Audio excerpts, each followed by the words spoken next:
SRM Institute of Hotel Management வேலை வாய்ப்பை வழங்கும் 3 ஆண்டு பட்டப்படிப்பு மற்றும் diploma courses. Admissions open now. அழையுங்கள் 9840609671. கள்ளக்குறிச்சி கள்ளச்சாராய உயிரிழப்பு விவகாரம் தொடர்பாக அதிமுக சட்டமன்ற உறுப்பினர்கள் இன்று ஆளுநர் RN ரவியை சந்தித்து மனு அளித்தனர். பின்னர் செய்தியாளர்களை சந்தித்த எதிர்க்கட்சித் தலைவர் எடப்பாடி பழனிசாமி தமிழகம் போதைப் பொருள் நிறைந்த மாநிலமாக மாறியுள்ளதாக அவர் குற்றம் சாட்டினார்.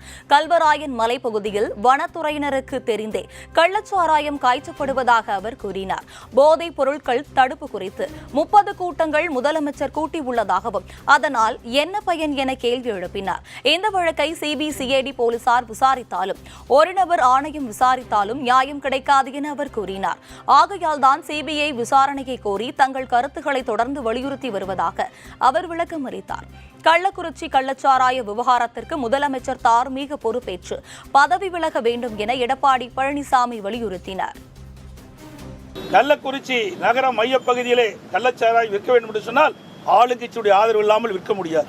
ஆக ஆளுங்கட்சி என்ற காவல்துறை விசாரிக்கப்பட்டால் நியாயம் கிடைக்காது, நீதி கிடைக்காது. அதோடு ஒரு நபர் ஆணையம் அமைக்கப்பட்டிருக்கிறார்கள். அதனாலேயும் நமக்கு நியாயம் கிடைப்பது சந்தேகம்.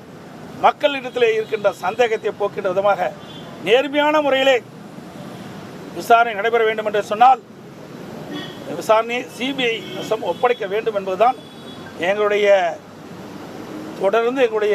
கருத்து. நாங்கள் தொடர்ந்து வலியுறுத்தி வருகிறோம். இன்றைக்கு இதுவரை சுமார் 60 உயிர்களை நாம் இழந்திருக்கின்றோம். 157 பேர் சிகிச்சை பெற்றவர்கள், இன்னும் பல பேர் அபாய கட்டத்தை தாண்டவில்லை. இதுக்கு முழு பொறுப்பு திராவிட முன்னேற்ற கழகத்தினுடைய தலைவர் இன்றைய முதலமைச்சர் திரு ஸ்டாலின் அவர்கள்தான் பொறுப்பேற்று தார்மீக நிதியாக ராஜினாமா செய்ய வேண்டும்.